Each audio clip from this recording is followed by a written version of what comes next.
Depois dessas coisas, Jesus atravessou o mar da Galileia, que é o de Tiberíades. Uma grande multidão o seguia, porque tinham visto os sinais que ele fazia na cura dos enfermos. Então Jesus subiu ao monte e sentou-se ali com seus discípulos.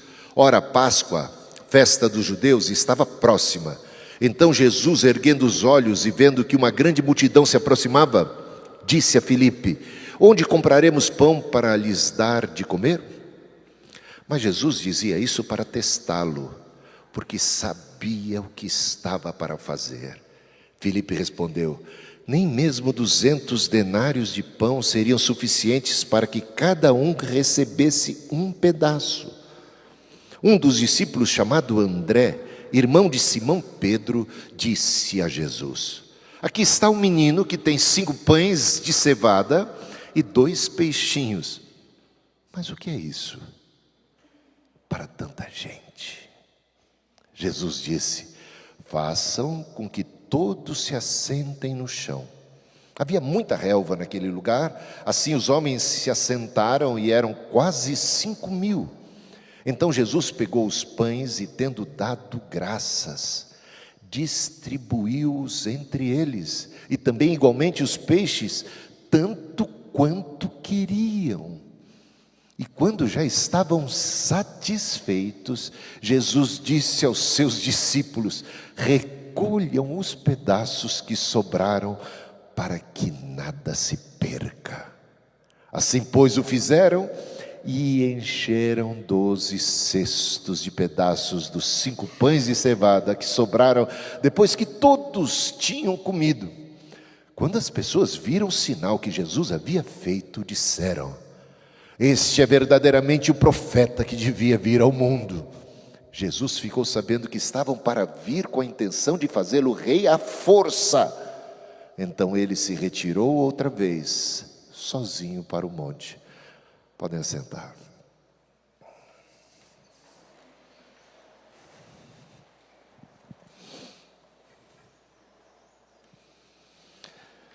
Repare bem, uma grande multidão seguia Jesus.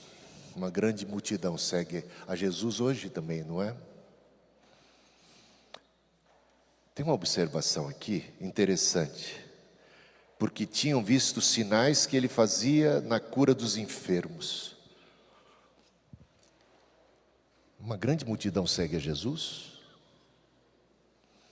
a maioria por causa dos sinais.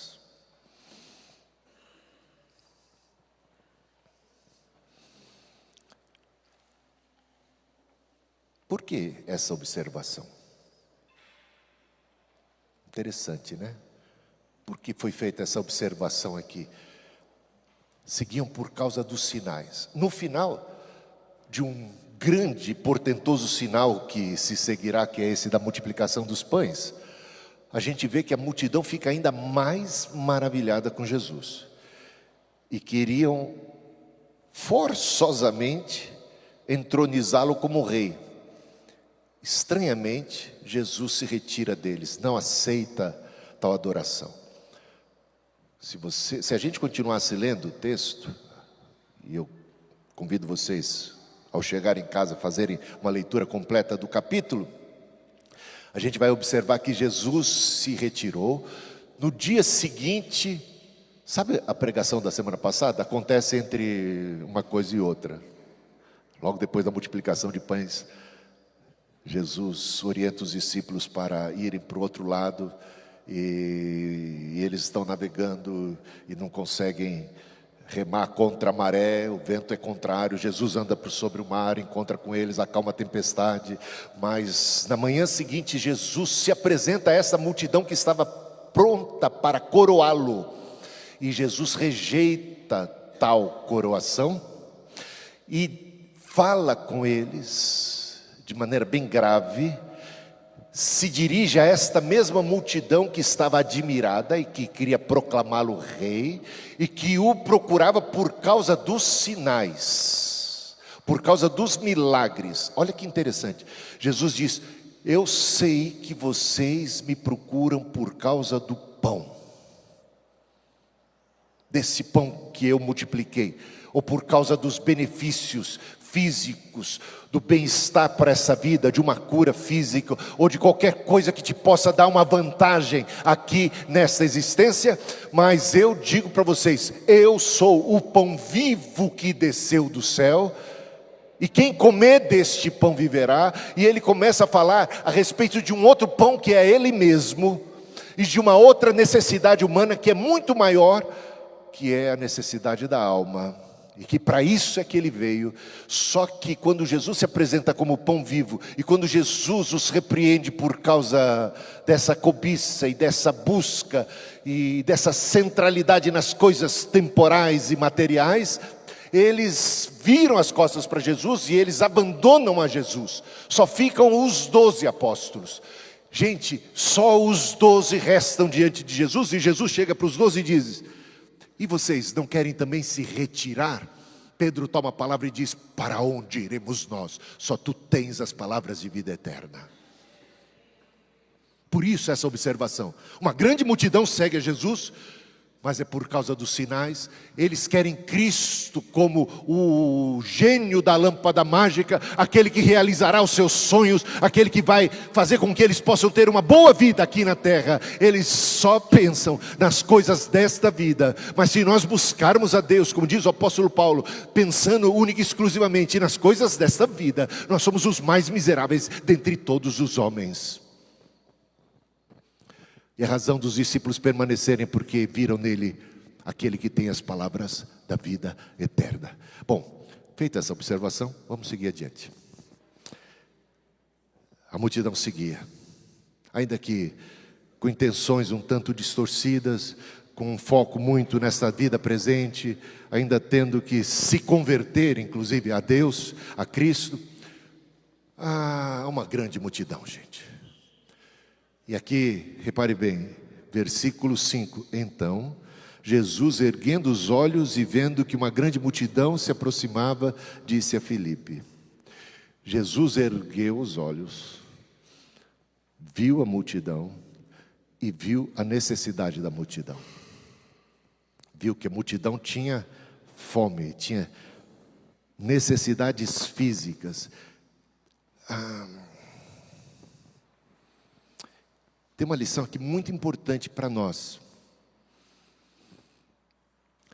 Você sabe que Jesus fala assim, que antes que a palavra chegue à nossa boca, na hora da oração, Jesus já sabe o que é que a gente vai pedir?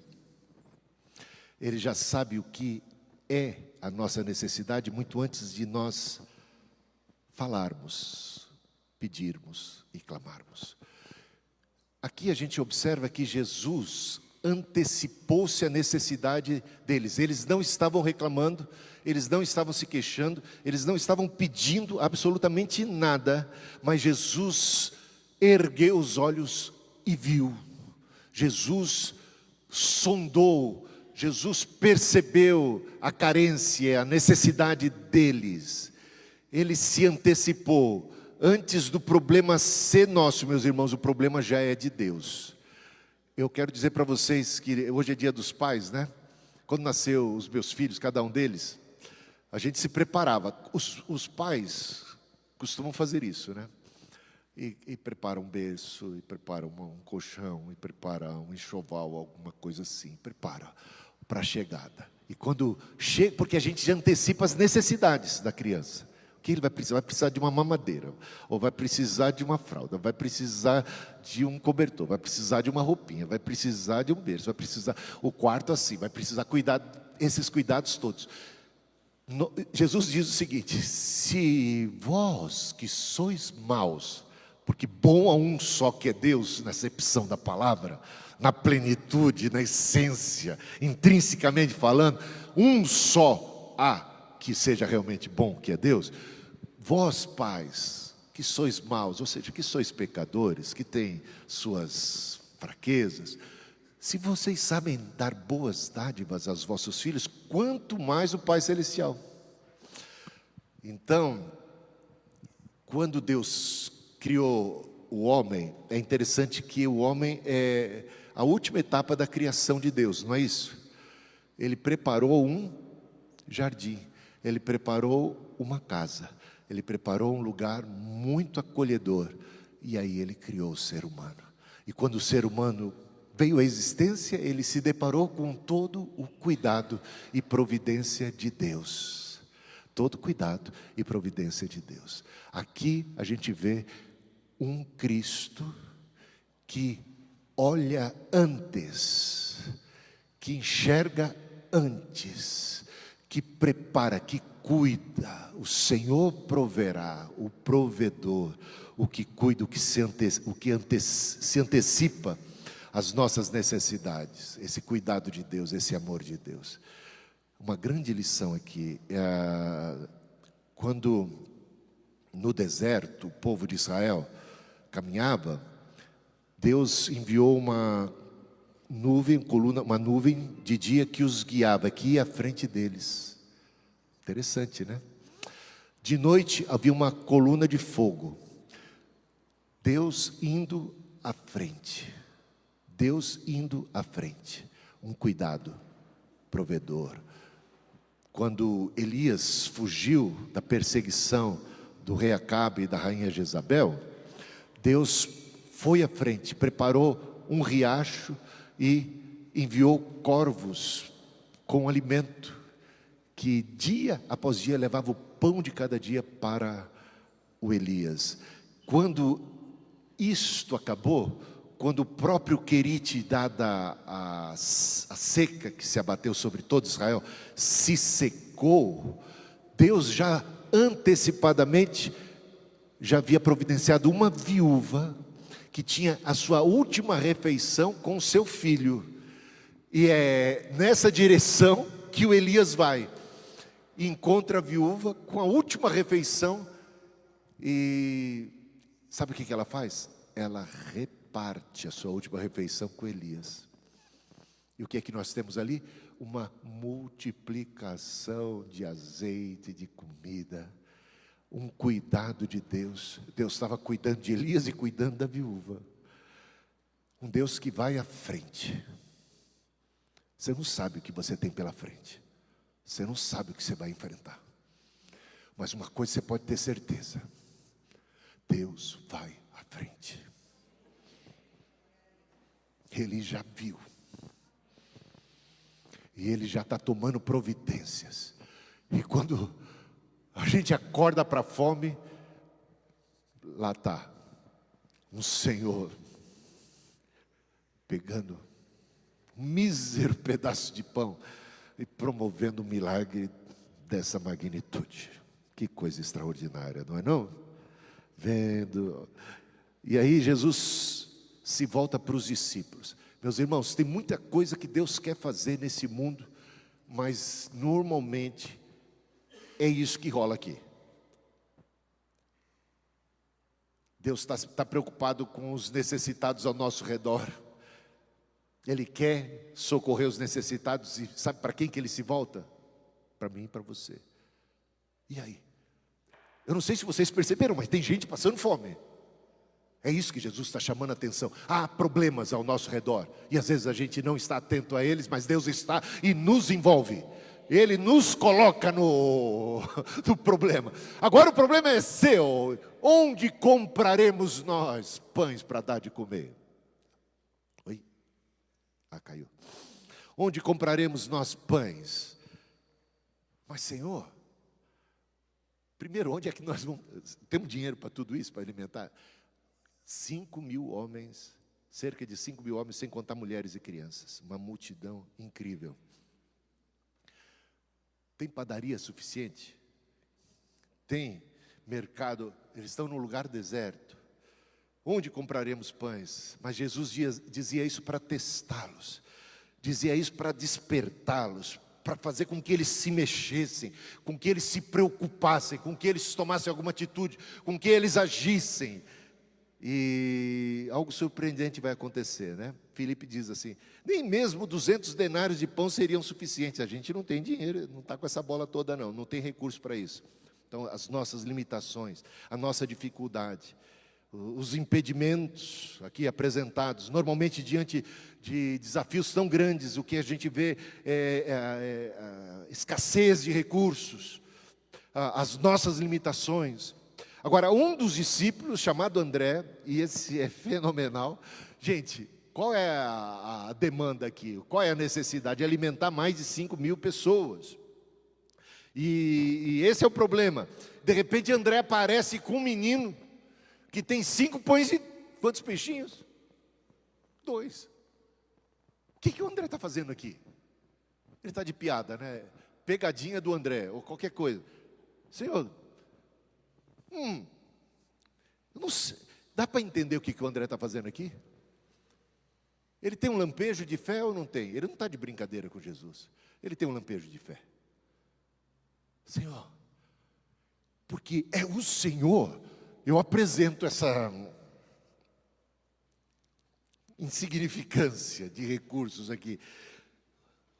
Porque nas mãos do Senhor, isso tem potencial nas mãos do Senhor. É pouca coisa. Mas ele fica encabulado. Primeiro ele diz, aqui está um menino que tem 5 pães de cevada e 2 peixinhos. Mas aí encabulado ele diz, eu sei. Gente, foi mal, né? Mas o que é isso para tanta gente, né?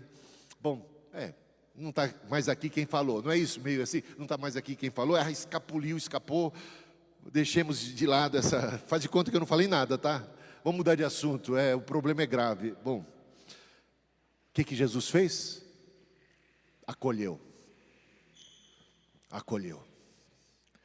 E ele bota todo mundo sentado. Meus irmãos, tem hora na vida da gente que as coisas estão tão confusas, que a gente fica tão agitado diante, sabe, de um desafio enorme, de alguma coisa ameaçadora, de alguma coisa que transcende. A gente fica, muitas vezes, dentro de casa, marido, mulher, irmãos, todo mundo, os filhos, todo mundo assim agitado, e todo mundo falando, e todo mundo angustiado, e todo mundo, sabe, batendo cabeça e muitas vezes se chocando. Sabe, essa confusão diante de algo tão ameaçador, tão tremendo, tão difícil. E olha o conselho de Jesus aqui. Façam com que todos se assentem. É hora da gente assentar. É hora da gente botar ordem na casa. Calma, vamos sentar. Vamos olhar melhor isso aqui. Vamos organizar, parar de agitação. Vamos assentar. E ele recebe os 5 pães e 2 peixinhos. E ele dá graças.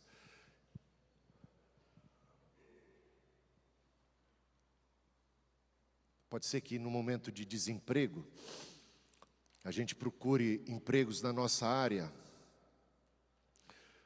de acordo com a nossa competência, nossa experiência, nosso preparo, e as portas vão se fechando. E de repente o que aparece para a gente é alguma coisa não à altura de toda a nossa experiência, não à altura de todo o nosso preparo, de todo o investimento de nossas vidas, de nossa carreira.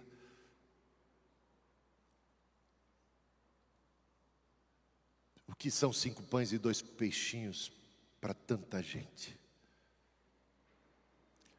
O que eu vejo aqui é Jesus acolhendo. O que nós vemos lá no céu? Uma pequena nuvem do tamanho da mão de um homem, mas temos uma seca de anos. Mas Elias acolheu aquilo como um sinal de Deus e já se preparou para o melhor. E já dá graças a Deus pela pequena nuvem. Dá graças a Deus, Jesus, pelos 5 pães e 2 peixinhos. Uma atitude de humildade. Humildade.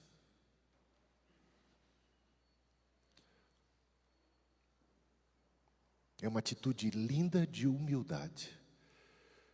É pouco, é insignificante, mas é algo, e Deus está nisso. E se a gente acolhe, recebe e dá graças, algo maravilhoso está para acontecer. Quando a gente é capaz de discernir e de enxergar a mão de Deus nas coisas. Quando a gente começa a agradecer a Deus pelas poucas coisas que temos. Em vez de reclamar e de murmurar, em vez de lastimar a nossa sorte, ou o nosso infortúnio, o nosso azar, a gente começa a discernir a mão de Deus e começa a dar graças. Em tudo dai graças, porque esta é a vontade de Deus em Cristo Jesus. Dê graças a Deus por tudo. José no Egito. Sonho, visão, governo, liderança, destaque. Era o sonho de Deus para a vida dele. E o que ele vai passar? Traição dos irmãos, vai parar no fundo do poço, depois vai parar como escravo na casa de Potifar, no Egito, em terra estranha. Ali, ele deu graças, na atitude, na condição de escravo. O que apareceu para ele? Uma condição de servo. Ele agradece a Deus. Ele não tinha um rei na barriga, sabe? Ele tinha sonhos de Deus, mas não tinha um rei na barriga. Dá graças a Deus. É pouco, é uma condição humilhante ser um escravo, mas eu vou ser o melhor escravo que eu puder, eu vou ser o melhor servo. E ele vai ganhando a confiança do Potifar, e ele vai se tornando cada vez mais livre e cada vez mais governante na casa de Potifar. Até que mais uma vez é traído e colocado na prisão. Na prisão, ele dá graças a Deus. Ele se torna o homem de confiança do carcereiro e tem as chaves da prisão em suas mãos e cuida de tudo lá. Deus o está preparando para ser um dia o governador do Egito. Mas ele passa por tudo isso e nunca desprezou os 5 pães e os 2 peixinhos. Sempre foi uma bênção, sempre agradeceu. E essa atitude, quando a gente agradece, quando a gente reconhece a mão de Deus, quando a gente não despreza. Uma vez, meus irmãos, sabe nessas igrejas de prosperidade, de teologia da prosperidade, uma pessoa deu o seguinte testemunho. O pastor deu oportunidade para darem testemunho. E aí ele foi lá na frente, todo feliz, contente, falou assim que ele tinha finalmente juntado dinheiro e conseguido dar entrada, financiar, e conseguiu comprar um Fusquinha lá, antigo, de mais de 10, 15, 20 anos de idade, e estava todo contente, deu esse testemunho. Sabe o que o pastor fez? Falou assim: eu repreendo esse espírito de miséria na tua vida, meu irmão. Que miséria, Fusquinha, que é isso? Servo de Deus é para andar com os melhores carros. Quem é Deus? Cadê a sua fé? A sua fé só te dá um Fusquinha? Esse é o tamanho do seu Deus? Você ainda tem coragem de vir aqui na igreja? Fazer a gente passar uma vergonha? O nosso Deus não é Deus de Fusquinha, não.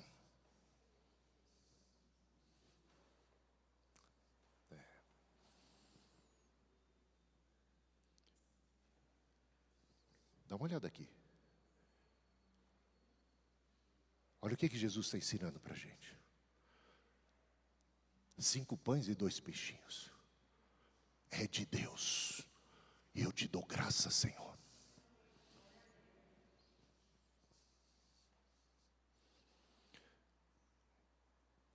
Jesus deu graças e partiu. Partiu. É pouco, mas ainda a gente reparte. Aquela viúva com aquela última refeição. É pouco, mas reparte. É pouco, mas reparte. Jesus pegou o pouco, deu graças e ainda partiu e repartiu.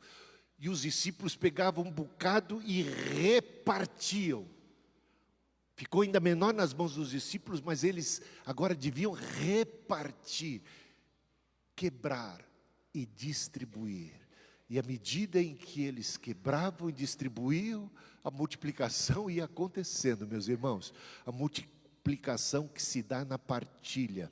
Quando a nossa oração não é o pão meu de cada dia, me dá hoje, a nossa oração se torna a oração de Jesus, a oração que o Senhor nos ensinou. O o pão nosso de cada dia, e é partido e distribuído, e à medida em que ele se torna mais e mais nosso, mais e mais sobra para nós. No final das contas, quantos apóstolos de Jesus, quantos discípulos? 12, né?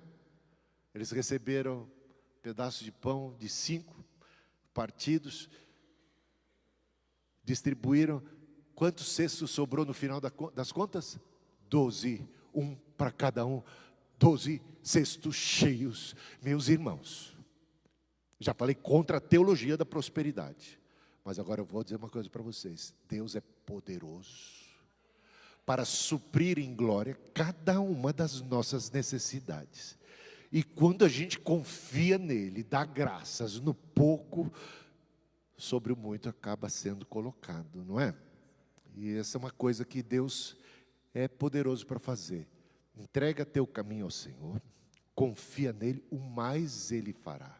Ele satisfará os desejos do teu coração. Busque a Deus em primeiro lugar, e as demais coisas serão acrescentadas.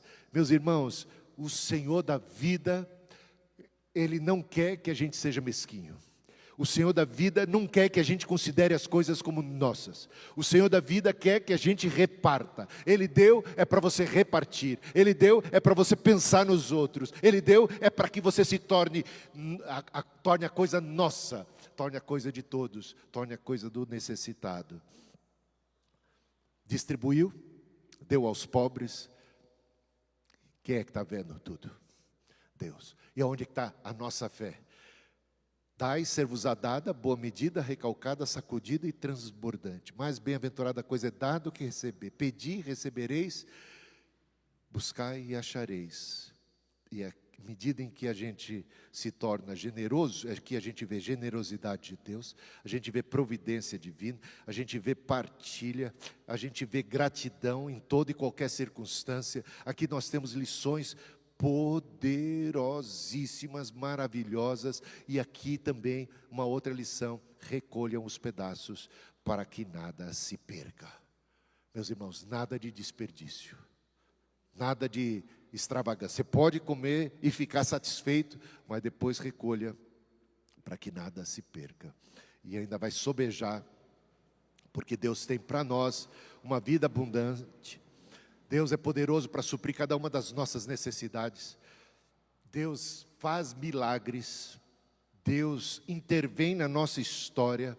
E à medida em que a gente o segue, à medida em que a gente caminha com Ele, à medida em que a gente mais confia nele, que a gente mais espera nele, que a gente olha sempre para Ele e fala: do Senhor vem a minha provisão, do Senhor eu não confio em tudo o que eu já amealhei, eu não confio nas minhas habilidades, nos meus recursos, eu não confio em mim mesmo, eu não confio nos recursos humanos, eu não confio no governo. Não é que você tem uma desconfiança assim absurda das coisas, mas é uma confiança centrada, focada, baseada em Deus. Ele não falha. Maldito o homem que confia em si mesmo, que confia nos seus próprios recursos, que acha que ali, então você está fazendo uma idolatria, você está botando a sua fé naquilo ou naquilo outro. Faça prova do Senhor, confia nele. Ele é provedor, Ele existe, Ele é galardoador daqueles que o buscam. Ele contempla a nossa generosidade, as nossas ofertas, a nossa caridade, alcança os céus. A nossa generosidade honra e glorifica o nome daquele que é supremo, generoso e provedor. Então, quando nós agimos como filhos de Deus, hoje é dia dos pais, é dia de sermos assim, semelhantes ao generoso, ao provedor, ao cuidador, e aprender a fazer tudo isso que Jesus fez: antecipar, olhar, preparar e cuidar daqueles que estão ao nosso redor. Que o Senhor ajude você a abrir os seus olhos, a erguer os olhos e a agir ainda com poucos recursos. Meus irmãos, generosidade acontece muitas vezes onde se tem tão pouco. É só 5 pães e 2 peixinhos. O menino se apresentou, o menino estava ali oferecendo, André apresentou. Isso é algo que a gente tem que fazer. Não considere insignificante a tua vida, o teu dom, o teu talento. Às vezes você fala, eu sou tão pequeno, eu não sei fazer nada. Eu não... Gente, apresente-se diante de Deus, apresente como você é, o que você tem, ainda que seja uma oferta como a da viúva pobre. Uma moedinha, coloque, e Deus vê, Deus contempla o seu coração e a sua vida, graças a Deus. Poderíamos falar muito mais, mas por hoje é só, pessoal. Tá bom? Coloquemos em pé. Dá para cantar? Que música que você pensou em cantar, Samara? Marca da Promessa, vamos? Tem alguma outra? Então, uma coisa que eu quero dizer para você é que Jesus sabia que você vinha aqui. E Ele preparou já algo para você. Ele é o teu Criador. Se você é cristão ou não, Ele te ama do mesmo jeito. Ele te quer. Ele olha para você. Você veja, aquela multidão não estava muito na de Jesus, estava focada em outras coisas. Mas Jesus teve compaixão dela. Jesus está manifestando sua compaixão para cada um de nós. Teve até aquela canção que a gente cantou hoje, eu escolho Deus. Se você vai escolher a Deus, eu não sei. Só sei que Ele já te escolheu. Ele já te chamou. Você sabe que completei essa semana 39 anos de casado. Já completamos 43 anos de namoro. Mas eu me apaixonei pela Cristina muito antes dela se apaixonar por mim. Se é que ela se apaixonou algum dia. Eu a escolhi primeiro. E aí eu fui conquistá-la. Um dia conquistei. Que alegria. Mas houve um tempo em que só eu havia escolhido e ela não. Está entendendo? Será que é o seu caso? Deus enviou Jesus por amor a você. Ele está constantemente dando provas do seu amor por você. Ele te quer. Ele te ama, mas Ele não quer você a contragosto. Assim também eu não queria a Cristina a contragosto. Ele quer te conquistar, mas Ele quer que você o ame também. Então Ele já te escolheu, Ele já te amou. Ele te estende a mão, Ele te faz o convite. Ele é galanteador, mas Ele é respeitoso. Ele vai respeitar a sua decisão. Vamos cantar aquela Eu Escolho Deus? E aí eu convido você a vir aqui à frente. Tá? Vem cá. Você está com uma necessidade grande. Seus recursos são pequenos. Você se sente tão pequeno, coloque-se diante de Deus. Eu nasci para te chamar de pai. Uma oportunidade sem igual. E andar do seu lado. Te chamo em nome do Senhor. Senhor, deixe o convoco ventre da minha mão. para um momento especial. Eu sou povo exclusivo seu. Eu sou abençoado se vivo obediente. Todo dia o pecado vem, mas eu escolho Deus. Eu escolho ser amigo de Deus. Eu escolho Cristo todo dia. Já morri pra minha vida e agora eu vivo a vida de Deus. A melhor vida que alguém pode viver é a vida que o Senhor propõe para nós. Eis aqui agora. Eis o momento da salvação. Eis o momento da reconciliação, do conserto, de aprumar a vida, o propósito de Deus. Eu escolho ser amigo de Deus. Eu escolho Cristo todo dia. Já morri pra minha vida e agora eu vivo a vida de Deus. Mas eu escolho Deus. Ah, Senhor. Eu escolho ser amigo de Deus. Tu és digno. Eu escolho Cristo todo dia. Nós te amamos porque primeiramente o Senhor nos amou. Nós nos voltamos para Ti porque o Senhor se voltou para nós, cheio de compaixão, cheio de graça, de verdade. E o Senhor repreende o nosso pecado, perdoa a nossa iniquidade, lava a nossa alma, regenera a nossa vida, apruma a nossa existência, cura as nossas enfermidades, supre cada uma das nossas necessidades. O Senhor é maravilhoso. Seja o Senhor glorificado neste momento, aqui reunidos, aprendendo de Ti, aprendendo com Jesus, com as palavras do Senhor, com os gestos de Cristo, com o seu coração, aprendendo de uma vez por todas, aprendendo para o futuro, mudando o curso da nossa história, nos tornando mais confiantes, mais agradecidos, mais generosos, descansando no poder do Senhor, na Tua provisão, nos entregando aos Teus cuidados, não nos apartando de Ti, não virando as costas como acabou fazendo a multidão, de barriga cheia, saiu sem sequer agradecer,